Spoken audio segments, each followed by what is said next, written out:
Today on The Young and the Restless, Phyllis remembers the accident, Victor needles Billy and Sally, and Sharon gets rid of Cameron.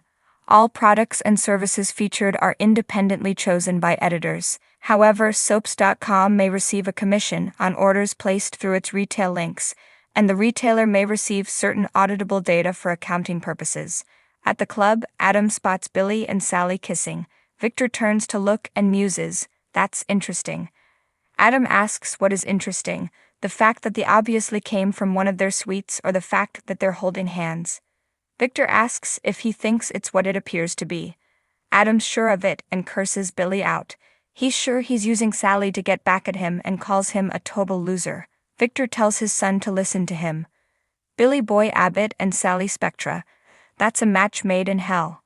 He urges his son not to let them see him get angry. They'll know they've won.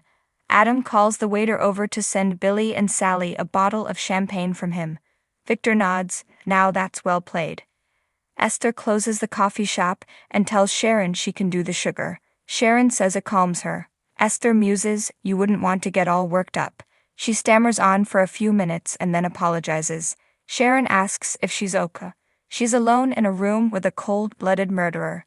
Esther says, "You're not cold-blooded." Sharon lets her know how sorry she is for what happened. Esther feels the only reason she could be guilty of this is because she's very, very sick. Sharon says a lot of people would condemn her for what she did, and they'd be right. Esther argues she hasn't been herself for a while now. She recalls that Sharon yelled at her once, but she thinks she was actually yelling at her troubles. She hopes she can get the help that she needs. Sharon tells Esther she can go home. "You've done enough already." Esther leaves and Sharon locks the door and turns out the lights. Sitting, she muses, "If Esther noticed who I was, who I am." Cameron appears and says, "She must think you are one sick puppy. To be honest, you better hope the judge and jury hope the exact same thing. It's better to be making potholders in Fairview than to serve a life sentence in the state pen." Cameron goes on about the slop they serve in prison and says her skin will turn gray. She tells him to stop.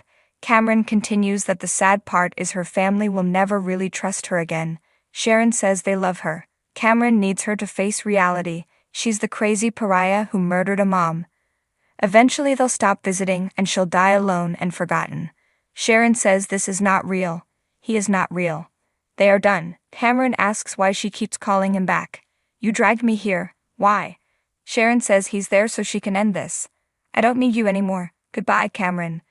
At the hospital, Nick chides Phyllis for kicking Chance out. She'd much rather talk to him. He says she looks good, alive and talking. She thanks him for saving her life. Nick reaches out and takes her hand. Nick tells Phyllis that Chance helped. He's glad they got to her in time. She asked how he came to be there. He says they heard the crash at the wedding and assures her it didn't mess up the nuptials. Phyllis states that she's alive because he walked through fire for her. Nick grins, "Not quite." He tells her it was scary seeing the flames and her trapped inside. "It took both of us to get you out of that car." Phyllis owes him her life. "I will never ever forget that." In the club dining room, Adam watches as Billy and Sally chat. Billy tells Sally that he hopes what happened upstairs doesn't change the friendship they're building. Sally feels closer to him now. The waiter comes with the champagne from Mr. Newman, and Billy and Sally declare they won't be drinking it. Billy tips the waiter after telling him to make sure to charge them for it. Sally wonders if Billy will use the bottle as a weapon. Billy's enjoying himself too much and waves at Adam. Watching him try so hard not to let his head explode is worth it. Sally thinks that little bit of revenge they wanted, they got it. At Adam's table, he rants to his father about Billy's dad jokes as he hears Sally laugh. He wants to punch him. Victor warns him not to go over there. Billy's not worth it. He urges him to devote his time to Chelsea and Connor. Adam doesn't think that's in the cards. Victor says Sally was nothing more than a diversion. She's a user. Adam will find the right woman and fall in love again. Adam doesn't think he has a heart left. Victor insists it's not the end. He'll find someone. Adam stands up. "Good night, Pop." Billy and Sally watch him walk out and Billy says they got under his skin. In the hospital, Nick grills Phyllis about whether he saw Sharon in the other car. Phyllis says she was texting her and trying to lure her to her house. Nick asks if she's sure Sharon is the one who did it. Phyllis is sure she was texting her too. Before she confessed everything to Chance, Phyllis says, see, she probably thought she'd killed her and that pushed her over the edge into confessing to Heather's murder. She couldn't have another death on her conscience, or she thought she had evidence. Nick concedes that it makes sense, he's just wondering if there's another explanation. Phyllis tells him to stop. She's confessed to killing Heather and she's in a hospital bed. Please do not tell me you are on Sharon's side. Phyllis gulps, you're not really on her side, are you? Just then, Michael appears with a big smile and tells his friend it's good to see her mending so quickly. Phyllis asks Nick to answer her question. He doesn't have an answer and is just glad she's okay. He leaves and Michael tells Phyllis she gave them all a scare. Phyllis asks him to please explain to her how he can defend the woman who tried to kill her. Michael says even the guilty deserve representation in court. Phyllis reminds him he's her best friend, but not anymore. He's defending the woman who framed her son and tried to kill her. Not only that, but he got her out on bail.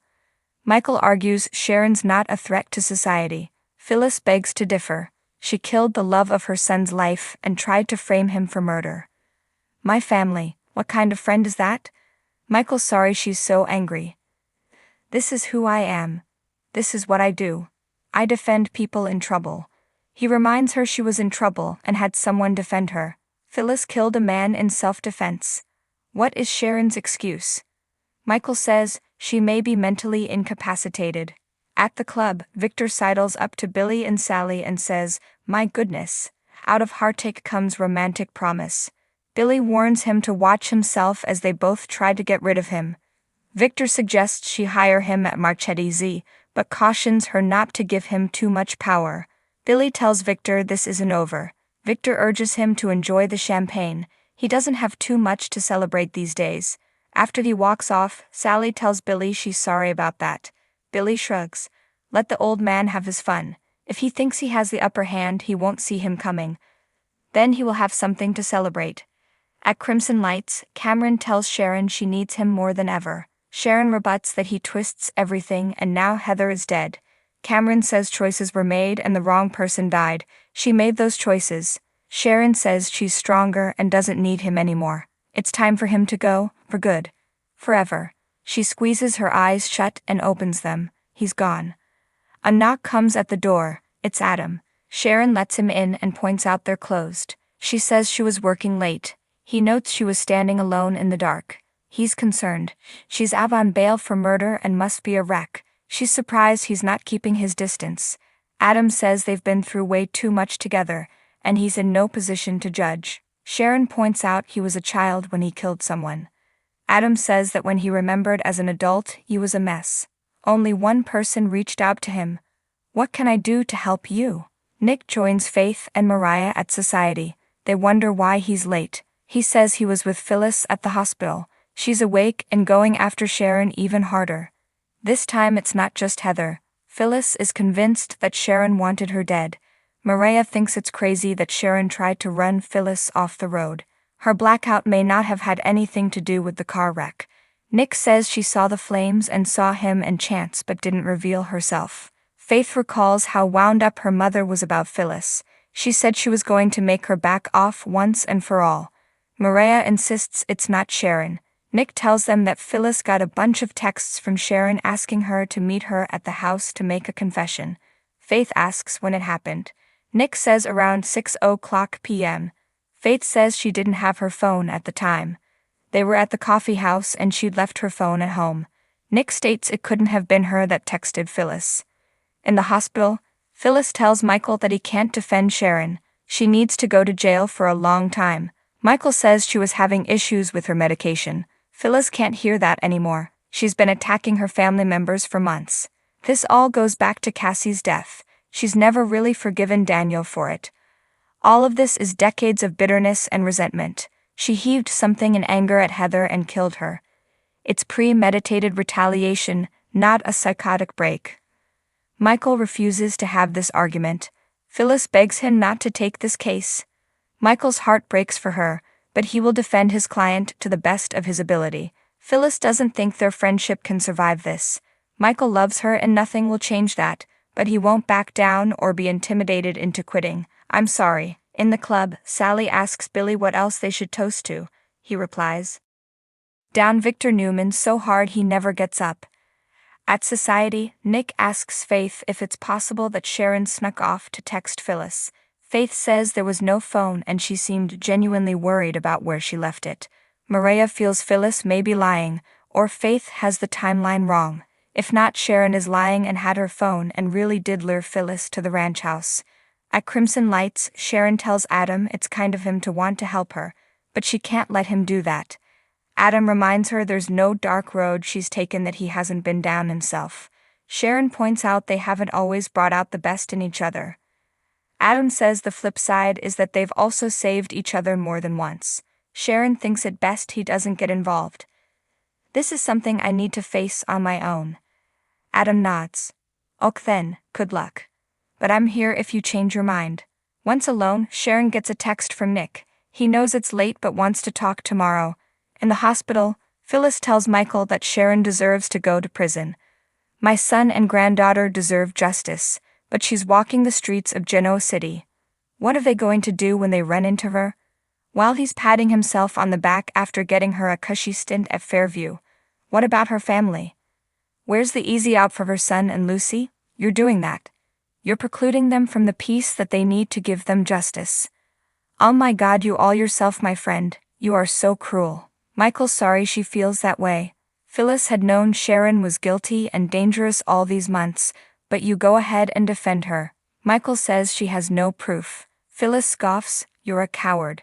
He steps out to take a phone call and Phyllis flashes to being distracted by texts from Sharon in the car and to the accident. She gasps, "No." Michael reappears and asks, "What?" She says nothing. "I'm fine." Next on Nikki embraces her new role at Chancellor Industries, Billy loses his cool with Jill, and Jack works to repair his relationship with Kyle.